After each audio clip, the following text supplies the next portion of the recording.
నా హైడ్రేషన్ కోసం I just trust one thing.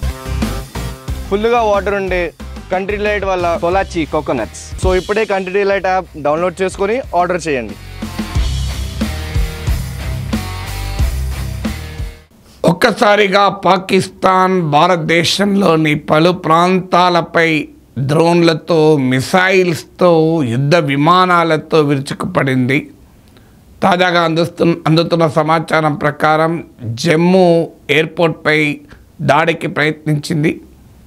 అలాగే పఠాన్కోట్, ఉధంపూర్, ఈవెన్ జైసల్మీర్ వరకు కూడా, రాజస్థాన్ జైసల్మీర్పై కూడా డ్రోన్లతో, మిసైల్స్తో విరుచుకుపడింది. దీనిపైన ఇప్పటి వరకు ఏ రకమైన లాస్ ఆఫ్ లైఫ్ కానీ, లాస్ ఆఫ్ ప్రాపర్టీ కానీ రిపోర్ట్ కాలేదు. ఎందుకంటే మన ఎయిర్ డిఫెన్స్ వ్యవస్థ ఆ మిసైల్స్ను, డ్రోన్లను మధ్యలోనే ఇంటర్సెప్ట్ చేసి ప్రమాదాన్ని నివారించినట్టు చెప్తున్నారు. కానీ జమ్మూలోను, శ్రీనగర్లోను, ఇతర ప్రాంతాల్లోనూ కంప్లీట్ బ్లాక్అవుట్ విధించారు.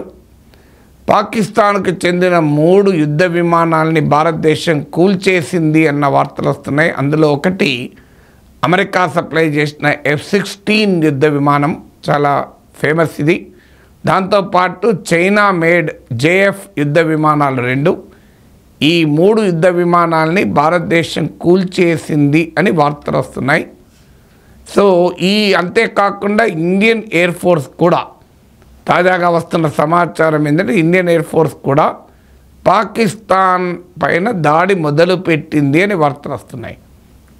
సో ఇది చాలా సిగ్నిఫికెంట్ డెవలప్మెంట్. ఎందుకంటే మనకు తెలుసు ఆపరేషన్ సింధూర్ జరిగింది 7th ఎర్లీ అవర్స్ 1:05 to 1:30 మధ్యలో.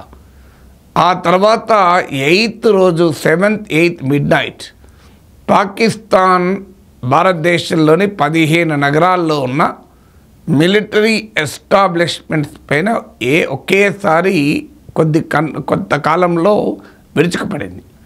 సో దాదాపు అనేక చోట్ల ప్రయత్నాలు చేసిన భారతదేశానికి చెందిన S-400 మిసైల్ డిఫెన్స్ సిస్టమ్, అలాగే integrated command, unmanned aerial system, grid defence వ్యవస్థలు ఆ డ్రోన్లను, మిసైళ్లను న్యూట్రలైజ్ చేశారు.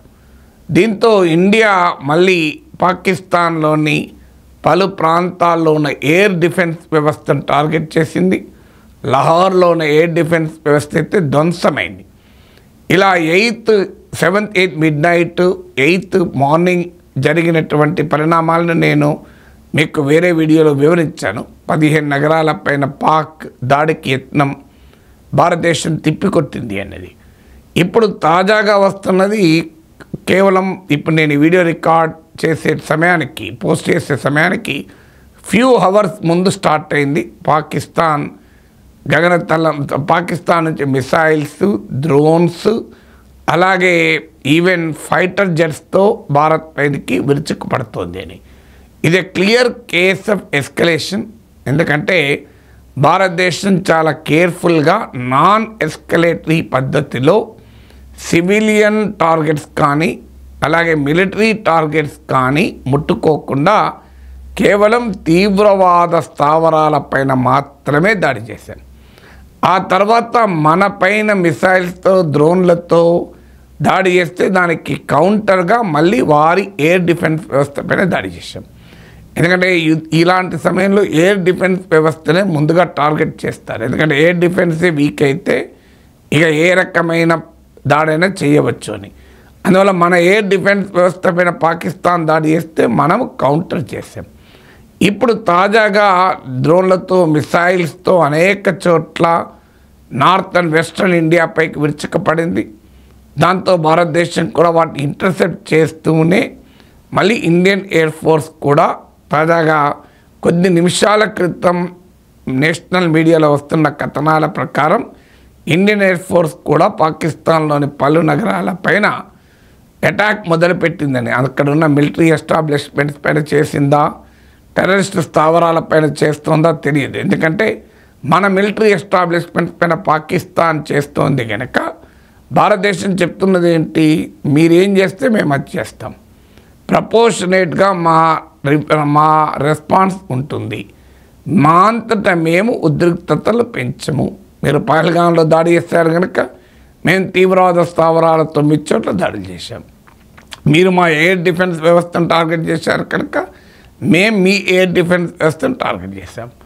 ఇప్పుడు మన మిలిటరీ ఎస్టాబ్లిష్మెంట్ పైన మరోసారి టార్గెట్ చేశారు కనుక మరి ఈసారి భారత్ ఏం చేస్తుంది? ఇప్పటి వరకు మనకు పూర్తి సమాచారం లేదు. కానీ వస్తున్న కథనాల ప్రకారం అయితే పాకిస్తాన్ పైన భారత్ కూడా తిరిగి దాడి చేస్తోంది మన ఎయిర్ ఫోర్స్ అని చెప్పి వార్తలు వస్తున్నాయి. దీని కాన్సిక్వెన్స్గా ఏం జరగవచ్చు? బహుశా రాజస్థాన్, గుజరాత్ ప్రాంతంలో పాకిస్తాన్ మరింతగా దాడులకు ఎగబడవచ్చు అని చాలామంది ఎక్స్పర్ట్స్ చెప్తున్నారు. ఎందుకంటే ఇప్పటిదాకా కశ్మీర్, పంజాబ్ ప్రాంతంలో పాకిస్తాన్ దాడులు కాన్సన్ట్రేట్ అయి ఉన్నాయి. సో అదొక సరిహద్దు. మరో సరిహద్దు రాజస్థాన్, గుజరాత్ ప్రాంతం.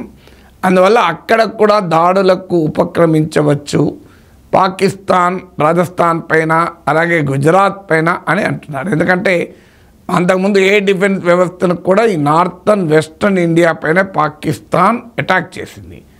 మరోవైపు వస్తున్న అన్కన్ఫర్మ్ రిపోర్ట్స్ ఏంటంటే ఈరోజే national security advisor of Pakistan Indian national security advisor Ajit దోవల్తో మాట్లాడారని. అయితే ఇంకా కన్ఫర్మ్ కావడం లేదు. కానీ బ్యాక్ ఛానల్ డిప్లొమసీ మొదలైంది ఉద్రిక్తం తగ్గించడానికని. ఒకవేళ అదే నిజమైతే ఎన్ఎస్ఏలో మాట్లాడుకున్నాక కూడా పాకిస్తాన్ దాడులకు ఎగబడుతోంది అంటే పరిస్థితి ఇంకా ఏంటి? ఇంకో తాజా సమాచారం ఏంటంటే అమెరికా రియాక్ట్ అయింది. American foreign minister mark Rubio Pakistan తాజా దాడులకు ముందే మన ఫారిన్ మినిస్టర్ జయశంకర్తో మాట్లాడాడు. ఎట్టి పరిస్థితుల్లో ఈ ఎస్కలేషన్ అంగీకరించేది లేదు. తాజాగా వస్తున్న సమాచారం అయితే పాకిస్తాన్ కూడా అమెరికా మందలించింది అని వస్తుంది. ఎందుకంటే యుఎస్ రిప్రిమాండెడ్ పాకిస్తాన్, ఈ రకంగా మీరు ఎస్కలేట్ చేయడం కరెక్ట్ కాదు అని పాకిస్తాన్ చెప్పిందని. ఇండియా మొదటి నుంచి చెప్తూ వచ్చింది అమెరికాకు, ఈ F-16 యుద్ధ విమానాలని మాపైనే వాడతారు అని. అమెరికా ఈ F-16 యుద్ధ విమానాలు పాకిస్తాన్కి ఎందుకు ఇచ్చింది? కేవలం తీవ్రవాదులపైన వాడటానికి ఇచ్చింది. మనం అంతకుముందు కూడా చెప్పాం, మన అభినందన్ వర్తమాన్ పైన అటాక్ కూడా F-16తో చేశాం. బాలాకోట్ స్ట్రైక్ తర్వాత కూడా F-16 భారతదేశం పైకి దాడికి ప్రయత్నించింది. కానీ అన్ఫార్చునేట్లీ అమెరికా అర్థం కావడం లేదు. Biden administration $450 million F-16 maintenance and upgrading package ఇస్తే బైడెన్ చేసే ప్రతి నిర్ణయాన్ని తిరగరాసేటువంటి ట్రంప్ $393 మిలియన్ F-16 ప్యాకేజ్ ఇచ్చాడు. అంటే ఏ రకంగా పాకిస్తాన్ మళ్ళీ అందులో కండిషన్ ఏంది? టెర్రరిజం పైన వాడాలి. కానీ ఎప్పుడు తీవ్రవాదుల మీద పాకిస్తాన్ వాడలే, భారతదేశం పైన వాడింది. ఇది అమెరికాకి తెలిసి కూడా F-16 విమానాలు పాకిస్తాన్కి ఇచ్చింది. అలాంటప్పుడు ఇప్పుడు పాకిస్తాన్ మందలిస్తే వచ్చేటువంటి ప్రయోజనం ఎంత ఉంటుంది అనేది ఒక క్వశ్చన్ మార్క్. కానీ చాలా క్లియర్గా అర్థమవుతుంది పాకిస్తాన్ ఈ పరిస్థితుల్ని, ఉద్రిక్తతని మరింత తీవ్రంగా పెంచడానికే సిద్ధపడుతోంది అని. ఇక్కడ పాకిస్తాన్లో ఉన్న ఆర్మీ, పాకిస్తాన్లో ఉన్న పొలిటికల్ లీడర్షిప్, పాపులర్ లెజిటిమసీ ప్రశ్నార్థకమైంది. అంటే ప్రజల నుంచి తీవ్రమైన వ్యతిరేకత ఆ దేశంలో ఉన్న ఆర్మీ కానీ పొలిటికల్ ఎదుర్కొంటుంది. అందువల్ల ఇప్పుడు ఇండియా తీసుకున్నటువంటి చర్యలు, ఇండస్ వాటర్ ట్రీటీ నిలిపివేయడం కానీ, అలాగే ఈ నాన్ ఎస్కలేటరీ అని మనం పేరు పెట్టినా వాడి దృష్టిలో దాడే కదా. సో ఆ దాడులకు కానీ పాకిస్తాన్ ఆర్మీ పొలిటికల్ లీడర్షిప్ ఏదో రూపంలో మేము రివెంజ్ తీసుకున్నాం, రిటాలియేట్ అని చెప్పుకోకపోతే ప్రజల్లో అబాస్పాలవుతారు. అందువల్ల వారు ఏదో రూపంలో అటాక్ ఉపక్రమించవచ్చని మనకు అంచనా ఉంది. అందుకే 7th రోజు మాక్ డ్రిల్స్ కూడా దేశమంతటా ప్రభుత్వం ఏర్పాటు చేసింది. ఎందుకంటే 7th రోజు అటాక్ చేస్తే వాడు వెంటనే రియాక్ట్ అవుతాడు అని. సో చూస్తుంటే పాకిస్తాన్ రియాక్షన్, దానికి భారతదేశ యాక్షన్ కూడా మొదలవుతోంది.